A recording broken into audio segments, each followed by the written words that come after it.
नमस्कार दोस्तों। रीट जिसमें 20 दिन शेष बचे हैं, ज़्यादा से ज़्यादा क्वेश्चन आंसर, ज़्यादा से ज़्यादा मॉडल पेपर अब हमें अटेंड करने हैं। कल सामाजिक अध्ययन का मैं पहला मॉडल पेपर लेकर आया था जिसको आपने बहुत प्यार सपोर्ट दिया और एक ही मैसेज आया कि सर अब तो प्रतिदिन शुरू कर दो, प्रतिदिन मॉडल पेपर आने दो। तो आज हम देखने वाले हैं रीट 2025 पात्रता एग्जाम के लिए सामाजिक अध्ययन का मॉडल पेपर 2 दोस्तों, जिसके अंदर कंप्लीट 60 क्वेश्चन रहेंगे और समय के अकॉर्डिंग इन 60 क्वेश्चनों का आपको उत्तर देते हुए आगे बढ़ना है दोस्तों। तो सबसे पहले जो साथी वीडियो पर आ चुके हैं, वीडियो को लाइक शेयर और चैनल को सब्सक्राइब करना ना भूले। पहला क्वेश्चन मैं लेकर आ रहा हूं, समय जाया नहीं करना है क्योंकि समय है भी नहीं हमारे पास। विश्व का ऐसा कौन सा स्थान है जहां एक दिन में 4 बार ज्वार आता है? फंडी की खाड़ी है, भूमध्य सागर है, साउथ हैम्पटन है या कोलंबो है दोस्तों। दिन में एक दिन के अंदर 4 बार जहां पर जवार आता है वो स्थान है साउथ हैम्पटन। कौन सी जगह है? साउथ हैम्पटन दोस्तों। इंपॉर्टेंट क्वेश्चन, एग्जाम में पूछा जाने वाला क्वेश्चन, ध्यान से एक एक क्वेश्चन को देखते हुए उत्तर देना है दोस्तों। इंग्लैंड है, इंग्लैंड के जो दक्षिणी तट है वहां पर यह स्थान है स्थित। नेक्स्ट क्वेश्चन देखिएगा, हरितगृह प्रभाव के लिए सर्वाधिक उत्तरदायी गैस कौन सी? हरितगृह प्रभाव जो हमें देखने को मिलता है उसके लिए सर्वाधिक उत्तरदायी गैस की अगर बात करते हैं हम, तो वो जो ऑप्शन में दी गई है इनमें सर्वाधिक प्रभावित आप करोगे क्लोरोफ्लोरोकार्बन, गलत हो जाएगा, कार्बन डाइऑक्साइड है। कौन सी है? कार्बन डाइऑक्साइड, CO2 दोस्तों। समझ गए? अगला क्वेश्चन देखिएगा, नेक्स्ट क्वेश्चन है, निम्नलिखित में से किस ग्रह को पृथ्वी की बहिन कहा जाता है? बुध, शुक्र, मंगल या बृहस्पति? पृथ्वी की बहिन किस ग्रह को कहा जाता है? इंपॉर्टेंट क्वेश्चन है, जल्दी से दे दो उत्तर भाई। किसे कहा जाता है? शुक्र ग्रह को कहा जाता है पृथ्वी की बहिन दोस्तों। क्वेश्चन नंबर 4 देखिएगा, क्वेश्चन नंबर 4 है, कुंबाऊ हिमालय की सबसे ऊंची चोटी कौन सी है? बंदरपूछ है, नंदा देवी है, कामेत है या त्रिशूल है? क्वेश्चन क्या पूछा है? कुमाऊं हिमालय की। और कुमाऊं हिमालय की जो सबसे ऊंची चोटी है उसका नाम है नंदा देवी। क्या नाम है उसका? नंदा देवी दोस्तों। पहले ही बता दूं कि ये जो मॉडल पेपर यहां पर हम देख रहे हैं, इसकी पीडीएफ अगर आपको प्राप्त करनी है तो पीडीएफ आपको मिलेगी टेलीग्राम पर। कहां मिलेगी? टेलीग्राम पर। और टेलीग्राम कुचामन ऑनलाइन क्लासेज के नाम से सीधा आप टेलीग्राम पे जाके सर्च भी कर सकते हो। बाकी वीडियो के जो नीचे डिस्क्रिप्शन है उसके अंदर उस टेलीग्राम की लिंक भी दी हुई है दोस्तों।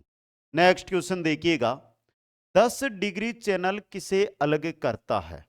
10 डिग्री चैनल है, ये किसको अलग करता है दोस्तों? बहुत ही इंपॉर्टेंट है। और 10 डिग्री चैनल की जब भी बात करते हैं तो ये कुछ भारत का क्षेत्र है उसी को अलग करता है। तो लघु अंडमान व निकोबार को अलग करता है। लघु अंडमान व अंडमान और निकोबार जो द्वीप समूह है, इन दोनों को ये क्या करता है? अलग करता है दोस्तों। इंपॉर्टेंट क्वेश्चन आपके लिए ये रहने वाला है। दूसरी बात, अगर इस प्रकार से दिया हुआ तो लघु अंडमान व कार निकोबार है, इन दोनों को ये अलग करता है। क्वेश्चन नंबर 6 देखिएगा, यदि कोई स्थान ग्रीनविच से 20 डिग्री पूर्व में स्थित है, तब ग्रीनविच और उस स्थान के समय में कितना अंतर होगा? बहुत प्यारा क्वेश्चन है भाई, ये तो आराम से निकाल सकते हो। देखो, 20 इंटू 4, भाई 1 डिग्री के अंदर 1 डिग्री चलने में 4 मिनट, तो कितना हुआ? 80। इसको 80 मिनट बना दो। 80 मिनट में 1 घंटा 20 मिनट होंगे, तो ऑप्शन बी 1 घंटा 20 मिनट दोस्तों। क्वेश्चन नंबर 7 है हमारा, भारत में यूरेनियम के सर्वाधिक भंडार कहां स्थित है? सर जी आ बात तो राजस्थान जोड़ बता देता, लेकिन पूछड़ो भारत तो संबंधित है, तो बताओ जल्दी से कि भारत में यूरेनियम के सर्वाधिक भंडार जादूगोंडा के अंदर, जादूगोंडा जो स्थान है झारखंड में, वहां पर स्थित है।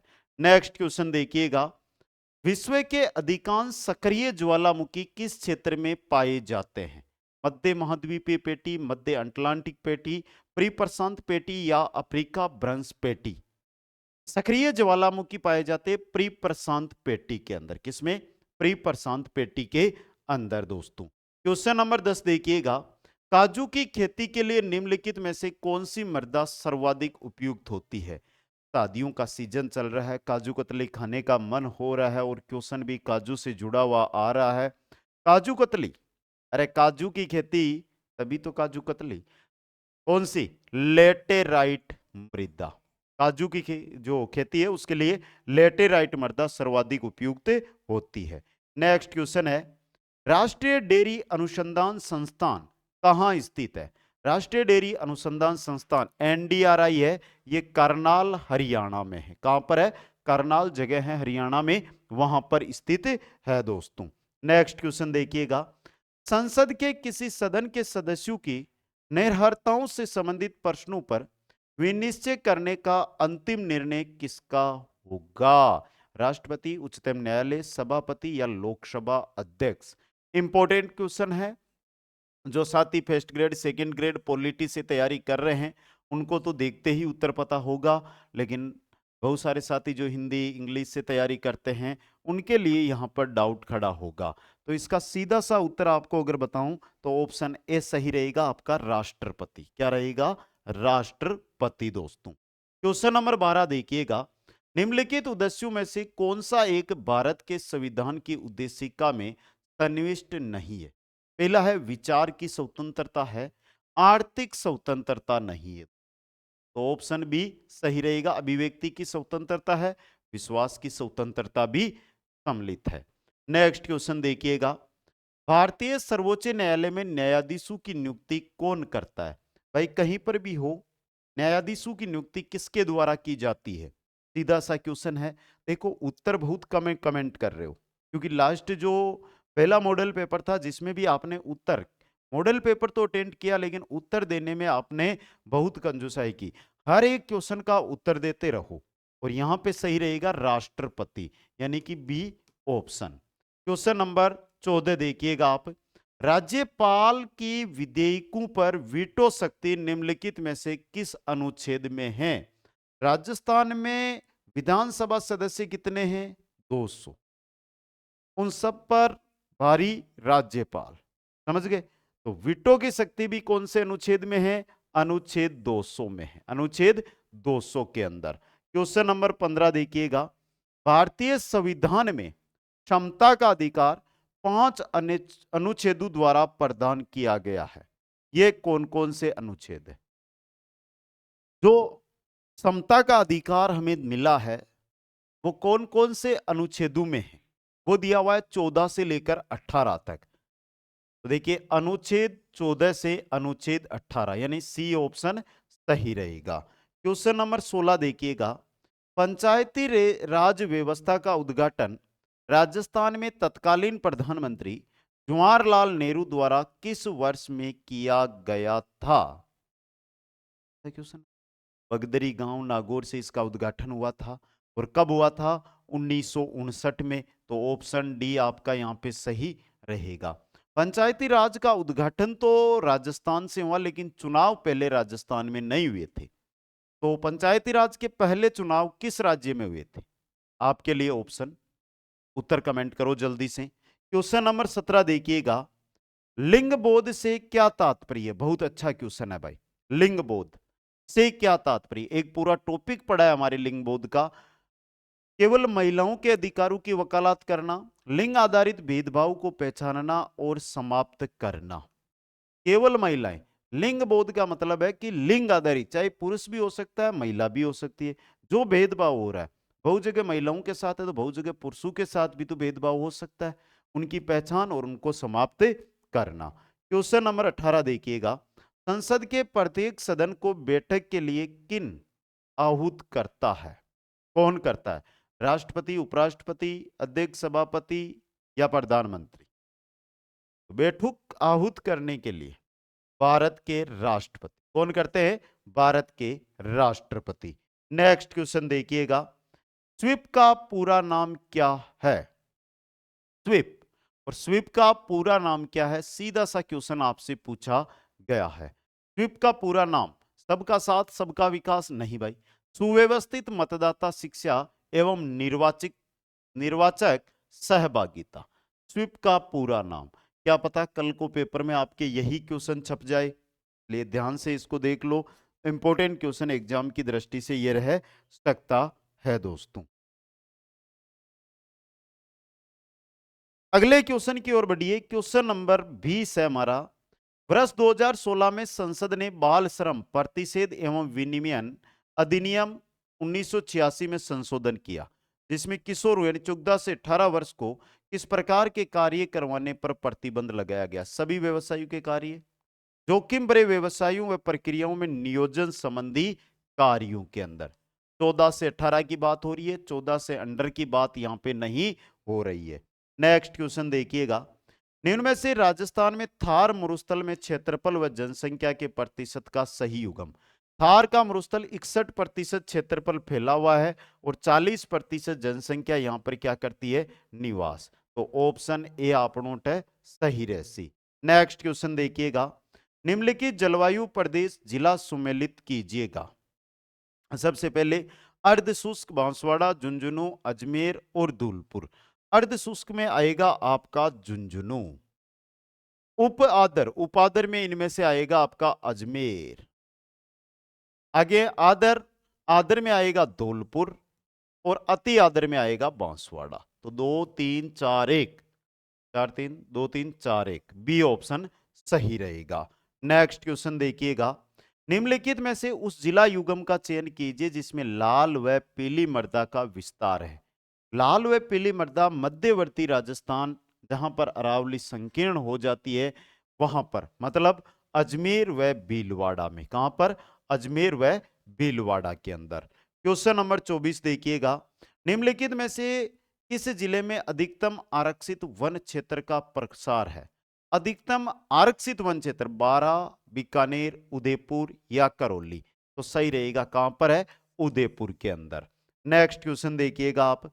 इंदिरा गांधी नहर परियोजना का प्रारंभिक विचार किसके दिमाग की उपज है? भाई इंदिरा गांधी नहर का प्रारंभिक दिमाग है वो किसकी उपज है? कंवर सेन की, इंजीनियर कंवर सेन की दोस्तों। क्वेश्चन नंबर 26 देखिएगा। राज्य के किन जिलों में टोडगढ़ रावली वन्य जीव अभ्यारण्य स्थित है? चित्तौड़गढ़ नहीं है भाई, राजसमंद में है, ब्यावर में है, पाली में है। अब अगर यहां पे होता है कि हमें 33 जिलों के अनुसार क्वेश्चन पूछे जाते हैं, तो ब्यावर की जगह अजमेर आ जाएगा, राजसमंद पाली तो रहेगा, लेकिन ब्यावर की जगह क्या आ जाएगा? अजमेर आ जाएगा। क्वेश्चन नंबर 27 देखिएगा। निम्न में से कौन सा कथन राजस्थान में लिंगानुपात के बारे में सही है? राजस्थान का ग्रामीण लिंगानुपात 928 गलत है। सर्वाधिक शहरी लिंगानुपात वाला जिला भरतपुर गलत है। राजस्थान का शिशु लिंगानुपात 888 है और एकदम सही भी है। राजस्थान का शिशु लिंगानुपात है वो कितना है? 888 है और एग्जाम के अंदर सीधा छपने वाला क्वेश्चन है। ऐसे क्वेश्चन सीधे एग्जाम के अंदर बन जाते हैं और हम वहां पर पिछड़ जाते हैं, तो इनका याद रखिए दोस्तों। अब देखो पहला क्वेश्चन है कि ग्रामीण लिंगानुपात 933 है। शहरी लिंगानुपात सर्वाधिक टोंक में है और न्यूनतम ग्रामीण लिंगानुपात वाला जिला, न्यूनतम ग्रामीण लिंगानुपात है वो धौलपुर में। किसमें? धौलपुर में। अगला क्वेश्चन है आपका। कालीबंगा सभ्यता के संदर्भ में निम्नलिखित कथनों पर विचार कीजिए। पहला देखिए, यहाँ के निवासी घरों की छत बनाने के लिए केवल कवेलू का प्रयोग सर्वाधिक करते थे। यहाँ यह स्थल हनुमानगढ़ जिला मुख्यालय से दक्षिण पश्चिम दिशा में स्थित है। कालीबंगा में उत्खनन कार्य राजस्थान पुरातत्व एवं संग्रहालय विभाग जयपुर के द्वारा किया गया। तो यह गलत है। तो सही कौन सा है? पहला और दूसरा, केवल 1 और 2। नेक्स्ट क्वेश्चन देखिएगा। महाराज कोश तथा वापी नामक प्रसिद्ध ग्रंथ की रचना किस शासक के शासनकाल में हुई? महाराज कोश व वाणी, ये ग्रंथ आमेर के मान सिंह है ना, इनके शासनकाल में। नेक्स्ट क्वेश्चन देखिएगा। 1857 की क्रांति के समय राजस्थान का प्रशासन उत्तरी पश्चिमी प्रांत के किस गवर्नर के नियंत्रण में था? किसके नियंत्रण में था? गवर्नर कोलविन के नियंत्रण में। गवर्नर कोलविन के नियंत्रण में। नेक्स्ट क्वेश्चन है आपका। बेंगू किसान आंदोलन के संदर्भ में कौन सा कथन गलत है? आंदोलन के दौरान किसानों की शिकायतों की जांच के लिए वर्ष 1923 में मेवाड़ सरकार ने ट्रेच आयोग का गठन किया। रूपाजी व करपाजी धाकड़ का संबंध इसी आंदोलन से है। इस आंदोलन का नेतृत्व करने के लिए विजय सिंह पति को आमंत्रित किया गया था और इस आंदोलन को रामनारायण चौधरी के नेतृत्व में वर्ष 1923 में नहीं 21 में शुरू किया गया था। तो डी ऑप्शन यहां पर गलत है। नेक्स्ट क्वेश्चन देखिएगा, निम्नलिखित को सुमेलित कीजिए तथा नीचे दिए गए कूट में से सही उत्तर को चुनिए। सबसे राजस्थान की पहली जो प्रजामंडल बनी थी वो थी जयपुर प्रजामंडल, जिसकी स्थापना कब हुई थी? 1931 में। करौली प्रजामंडल की स्थापना हुई थी 1938 में। धौलपुर प्रजामंडल की स्थापना हुई थी 1936 में और जैसलमेर प्रजामंडल की स्थापना हुई थी 1945 में। 4 3 1 2 4 3 1 2 डी ऑप्शन आपका सही रहेगा। नेक्स्ट क्वेश्चन है, जोधपुर के महाराजा हनुमंत सिंह ने रियासती विभाग के आदेशानुसार अधिमिलन पत्र पर हस्ताक्षर कब किए थे? कब किए थे? तो 9 जून, 9 सितंबर, 9 अगस्त 1947 को, 9 अगस्त 1947 को। नेक्स्ट क्वेश्चन है, what are the Indian states पुस्तक के लेखक कौन है? What are the Indian states, ये पुस्तक लिखी थी विजय सिंह पतीक ने। किसने लिखी थी? विजय सिंह पतीक ने, भूप सिंह ने। नेक्स्ट क्वेश्चन देखिएगा, निम्नलिखित को सुमेलित कीजिएगा भाई। सहाय दुर्ग, औदुक दुर्ग, दानवन दुर्ग, पारिद दुर्ग। सबसे पहले मेरे साथियों, सहाय दुर्ग जिसमें अनुकूल रहने वाले बांधव लोग हो। औदक दुर्ग किसे कहते हैं? जो दुर्ग चारों ओर से जल से घिरा हुआ या जल दुर्ग। आगे जो हमारे ऑप्शन है, दानवन दुर्ग जिसके चारों ओर रेगिस्तान हो या रेतीला मरुस्थल हो, और पारिद दुर्ग जिसके विशाल परकोटे से घिरा हुआ वो क्या हो? दुर्ग हो। तो 1 4 3 2, 1 1 4 3 2 ऑप्शन आपका बी यहां पे सही रहेगा। नेक्स्ट क्वेश्चन है, निम्न में से कोटा में दशहरे मेले की शुरुआत किस शासक के समय की गई? कोटा में जो दशहरा मेला लगता है इसकी शुरुआत हुई थी महाराव उमेद सिंह के काल में। महाराव उमेद सिंह के काल में। नेक्स्ट क्वेश्चन देखिएगा, अजारा की ओवरी तथा मोती महल के चित्रकला किस चित्र शैली से संबंधित है? तो ये जुड़े हुए हैं देवगढ़ शैली से। किससे जुड़े हुए हैं? देवगढ़ शैली से। नेक्स्ट क्वेश्चन है, लोक देवता रामदेव जी को पोकरण क्षेत्र किसने उपहार में दिया था? रामदेव जी को जो पोकरण क्षेत्र है ये मलिनाथ जी के द्वारा दिया गया था। किनके द्वारा? मलिनाथ जी के द्वारा दिया गया था। क्वेश्चन नंबर 39 है, निम्नलिखित में से किस नृत्य में गिलास, कांच के टुकड़ों, तलवार पर नृत्य करते हुए शारीरिक क्रियाओं का अद्भुत संचालन होता है? और ये किसमें होता है? बवाई नृत्य में। किसमें होता है ये? बवाई नृत्य के अंदर। नेक्स्ट क्वेश्चन है, निम्नलिखित में से किस विद्वान या विद्वानों ने राजस्थानी भाषा की उत्पत्ति शौरसेनी अपभ्रंश से मानी है? तो देखिए, नामवर सिंह ने मानी, रिचर्ड पिसल ने मानी, एलपी टेसीटोरी ने मानी, मोतीलाल मेनारिया ने नहीं मानी। तो 1 3 4 ऑप्शन बी आपका सही रहेगा यहां पे। और कन्हैयालाल माणीलाल मुंशी ने नहीं मानी थी, ये ऑप्शन 5 में इन्होंने भी नहीं मानी थी। अगला क्वेश्चन देखिएगा, नेक्स्ट क्वेश्चन है, सामाजिक विज्ञान का ज्ञान का वह क्षेत्र, सामाजिक विज्ञान ज्ञान का वह क्षेत्र है युवाओं को आधुनिक सभ्यता के विकास को समझने में सहायता देना, जो ऐसा करने के लिए वह अपनी विषय वस्तु को सामाजिक विज्ञान और सामाजिक जीवन से संबंध करता है। यह परिभाषा फॉरेस्टर की है, मुपात की है, वेस्ले की है या जोरोमिलक की है? तो यह परिभाषा है मुपात की। किसकी है? मुपात की। नेक्स्ट क्वेश्चन देखिएगा, सामाजिक विज्ञान की प्रकृति कैसी मानी जाती है? कला व विज्ञान दोनों जैसी, यानी उपयुक्त दोनों। क्वेश्चन नंबर 43 है हमारा, ब्लूम ने ज्ञानात्मक उद्देश्य को कितने भागों में बांटा? 4 5 6 7। यहां पर ब्लूम की शिक्षा की बात नहीं हो रही, ज्ञानात्मक उद्देश्य की बात हो रही है। और 6 भागों में बांटा था। कितने भागों में? 6 भागों के अंदर।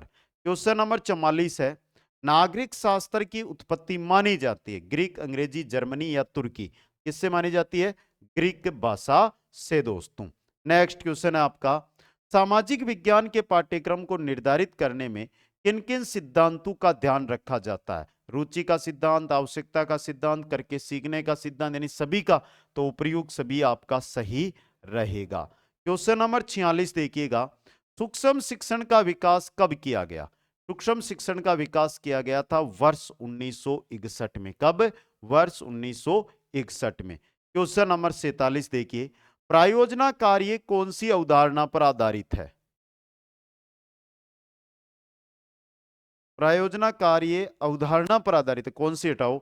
और ये कहा था जॉन ड्यूवी ने। किसने कहा था? जॉन ड्यूवी ने। नेक्स्ट क्वेश्चन देखिएगा, कंप्यूटर किस प्रकार का सहायक सामग्री है? कंप्यूटर दिखाई भी देता है, सुनाई भी देता है, तो कैसा है? दृश्य सर्वेश सामग्री है। कंप्यूटर कैसा है?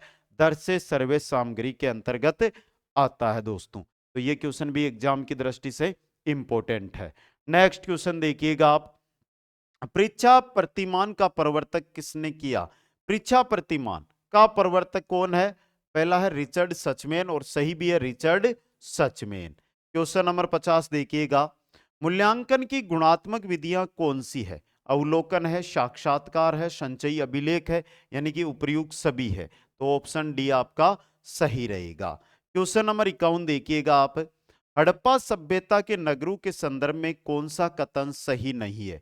इन नगरों में कई नगरों को दो या उससे अधिक हिस्सों में विभाजित किया गया था। सामान्यतः पश्चिमी भाग छोटा लेकिन ऊंचाई पर, और पूर्वी हिस्सा बड़ा लेकिन निचले इलाकों में बना था। पुरातत्वविदों ने ऊंचाई वाले भाग को नगर दुर्ग और निचले हिस्से को निचला नगर कहा है। इसके दोनों हिस्सों की चार दीवारियां कच्ची ईंटों की बनाई गई थी। यह गलत है आपका। ऑप्शन डी है जो यहाँ पे क्या दिया हुआ है? गलत दिया हुआ है दोस्तों। नेक्स्ट क्वेश्चन देखिएगा, ऋग्वेद के संदर्भ में निम्नलिखित कथनों पर विचार कीजिए। ऋग्वेद की भाषा प्राक संस्कृत या वैदिक संस्कृत कहलाती है। ऋग्वेद का उच्चारण या श्रवण किया जाता था, न कि इन्हें पढ़ा जाता था। ऋग्वेद में सभी सूक्तों की रचना पुरुषों द्वारा की गई है। पहला और दूसरा सही है यहाँ पे, तो ऑप्शन बी केवल 1 और 2 यहाँ पे सही रहेगा। नेक्स्ट क्वेश्चन देखिएगा, निम्नलिखित में से कौन सा नगर मगध की राजधानी कभी नहीं रही? राजगृह रहा, पाटलिपुत्र रहा, श्रावस्ती नहीं रहा। यह नहीं रहा था। ये ऑप्शन है केवल 3, डी ऑप्शन सही रहेगा। क्वेश्चन नंबर 54 है आपका, बुद्ध द्वारा पहली बार उपदेश देने की महत्वपूर्ण घटना की स्मृति में कहां एक स्तूप का निर्माण किया गया था? कहां? सारनाथ में। कहां पर? सारनाथ में। नेक्स्ट क्वेश्चन देखिएगा, निम्नलिखित में से किन स्थानों पर अशोक के शिलालेख प्राप्त हुए हैं? अशोक के शिलालेख कंधार में मिले, जोंगड़ में मिले, ब्रह्मगिरी में मिले और सन्नती में मिले। चारों जगह मिले, तो ऑप्शन डी 1 2 3 4, डी ऑप्शन सही रहेगा। क्वेश्चन नंबर 56 है हमारा, हरिशेन किसका दरबारी कवि था? हरिशेन ये एक दरबारी कवि था, और किसका था? समुद्रगुप्त का। किनका था ये? समुद्रगुप्त का। क्वेश्चन नंबर 57 देखिएगा, निम्नलिखित में से कौन कौन से कथन है जो सत्य है वो आपको बताने हैं। मुगलों की सेवा में आने वाले नौकरशाह मनसबदार कहलाते थे। मनसबदारों की नियुक्ति केवल योग्यता के आधार पर। गलत। मनसबदार अपना वेतन राजस्व एकत्रित करने वाली भूमि के रूप में पाते थे। एकदम सही। पहला और तीसरा सही है, तो केवल 1 और 3 यहाँ पे सही रहेगा। क्वेश्चन नंबर 58 देखिएगा, गुरु नानक द्वारा स्थापित धर्मशाला क्या था? यात्रियों के लिए आराम की जगह नहीं, सभी जाति व धर्म के स्त्री व पुरुषों के लिए भोजन की जगह, पशु व पक्षियों के लिए पानी पीने की जगह, उपासना एवं धार्मिक कार्यों के लिए। उपासना और धार्मिक कार्यों के लिए जगह होती थी, जिसे धर्मशाला कहा जाता था। नेक्स्ट क्वेश्चन है आपका, मराठों के संदर्भ में निम्नलिखित कथनों पर विचार कीजिएगा। करो भाई। पहला, मराठों का दिल्ली पर शासन का सपना पानीपत की तीसरी लड़ाई में टूटा। एकदम सही है भाई। मराठा सरदार एक पेशवा के अंतर्गत एक कन्फेडरेंसी राज्य मंडल के सदस्य थे। दूसरा, आंग्ल मराठा युद्ध सालबाई की संधि के साथ समाप्त हुआ। गलत। और तीसरे, आंग्ल मराठा युद्ध के बाद पेशवा को कानपुर के पास बिठूर में पेंशन पर भेज दिया गया। ये भी सही। पहला, दूसरा, चौथा यहाँ पे सही है, तो केवल 1 2 4 ऑप्शन सी सही रहेगा। नेक्स्ट क्वेश्चन देखिएगा, स्थायी बंदोबस्त के संदर्भ में निम्नलिखित कथनों पर विचार कीजिए। पहला है, इसके अंतर्गत राजाओं व तालुकदारों को जमींदार के रूप में मान्यता देकर उन्हें किसानों से लगान वसूलने का काम दिया गया। सही है। इस व्यवस्था के अनुसार जो जमींदार राजस्व चुकाने में विफल होता था उसकी जमींदारी छीन ली जाती थी। इसके अंतर्गत किसानों से तय राजस्व को कभी भी बढ़ाया नहीं जा सकता था और जमीन पर किसान का अधिकार सुरक्षित रखा जाता था। यह गलत है। तो पहला और दूसरा दो ही सही है, तो ऑप्शन ए आपनोट है सही रहसी। जल्दी से बता दो कि इन 60 क्वेश्चनों में से आपने कितने क्वेश्चन यहाँ पे सही अटेंड किए हैं दोस्तों। बाकी अगर आप मॉक टेस्ट ज्वाइन करना चाहते हैं रीट को लेकर तो आपको complete Kuchaman online classes app पर मिल जाएगी, वहां से आप जाकर ज्वाइन कर सकते हैं। Level 1 level 2 SST science math सभी के लिए, और क्रैश कोर्स भी वहीं पर है, वहां से आप ज्वाइन कर सकते हो। सभी साथियों को बहुत बहुत धन्यवाद। आशा करता हूं कि आने वाले प्रतिदिन ये मॉडल पेपर आप जरूर अटेंड करेंगे, जिससे आपको 101% फायदा जरूर होगा। जय हिंद, जय भारत, जय जय राजस्थान।